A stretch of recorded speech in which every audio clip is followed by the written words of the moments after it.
તો મિત્રો આજે આપણે એવી માછલીની વાત કરવા જઈ રહ્યા છીએ જેનું નામ છે ક્લાવફિશ માછલી.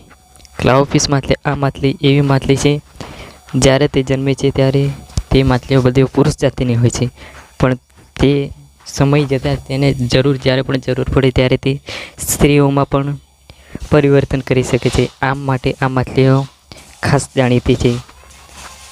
તો આ માછલીનું નામ છે ક્લાવફિશ માછલી. ચાલો મિત્રો હવે આપણે ગરુડ વિશે વાત કરીએ. ગરુડ એક એવું પંખી છે જે ખૂબ જ ઊંચે ઉડે છે. તેની નજર પણ ખૂબ જ ક્ષીણ હોય છે.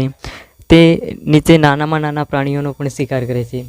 આ વાતથી ગરુડ ખૂબ જ જાણીતું છે. તેને આકાશનો રાજા પણ કહેવામાં આવે છે.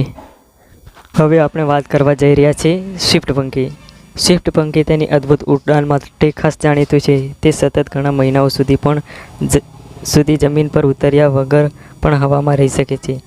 સ્વિફ્ટ પંખી હવામાં જ ખાય છે. ખોરાક અને પાણી પણ હવામાં જ લે છે. તેની પાંખ લાંબી અને પાતળી હોવાથી તે ખૂબ જ ઝડપથી ઉડી શકે છે.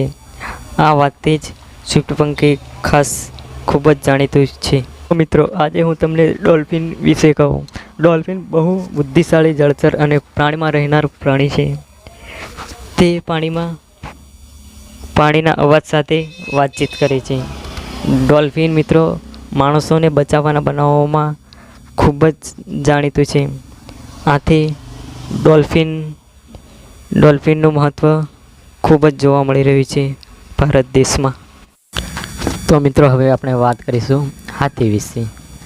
હાથી એ દુનિયાનું સૌથી મોટું જમીન પર રહેતું પ્રાણી છે.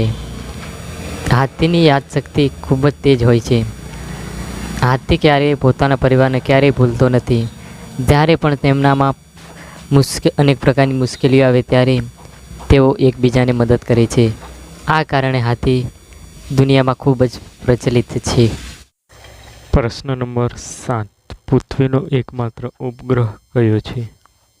તો મિત્રો તેનો ઓપ્શન છે A Surya, B Mangal, C ચંદ્ર, D શુક્ર. તો મિત્રો તેનો સાચો જવાબ આવે છે મિત્રો C ચંદ્ર. પૃથ્વીનો એકમાત્ર ઉપગ્રહ ચંદ્ર છે.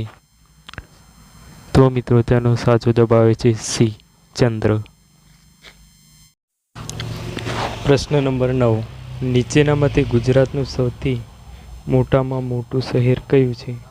તમારો ઓપ્શન છે A Surat, B Vadodara, C Rajkot, D Ahmedabad. તો મિત્રો તેનો સાચો જવાબ આવે છે D અમદાવાદ. ગુજરાતનું સૌથી મોટામાં મોટું શહેર અમદાવાદ છે. તો તમારો સાચો જવાબ આવે છે મિત્રો D અમદાવાદ. પ્રશ્ન નંબર 10. નીચેનામાંથી વિશ્વનું સૌથી ઊંચું પર્વત કયું છે? ઓપ્શન છે A Kanchenjunga, B mount Everest, D C Nanda Devi, D Aravalli. તો મિત્રો તેનો સાચો જવાબ આવે છે B માઉન્ટ એવરેસ્ટ. વિશ્વનું ઊંચામાં ઊંચું પર્વત માઉન્ટ એવરેસ્ટ છે. તો મિત્રો તેનો સાચો જવાબ આવે છે મિત્રો B માઉન્ટ એવરેસ્ટ. પ્રશ્ન નંબર 1. નીચેનામાંથી ભારતનું રાષ્ટ્રીય ચિહ્ન કયા સ્તંભ પરથી લેવામાં આવ્યું છે? તમારો ઓપ્શન છે A અશોક સ્તંભ, B Lal Qila, C Qutub Minar, D gateway of India. તો મિત્રો તેનો સાચો જવાબ આવે છે A અશોક સ્તંભ. ભારતનું રાષ્ટ્રીય ચિહ્ન અશોક સ્તંભ પરથી લેવામાં આવ્યું છે. તો મિત્રો તમારો સાચો જવાબ આવે છે A અશોક સ્તંભ.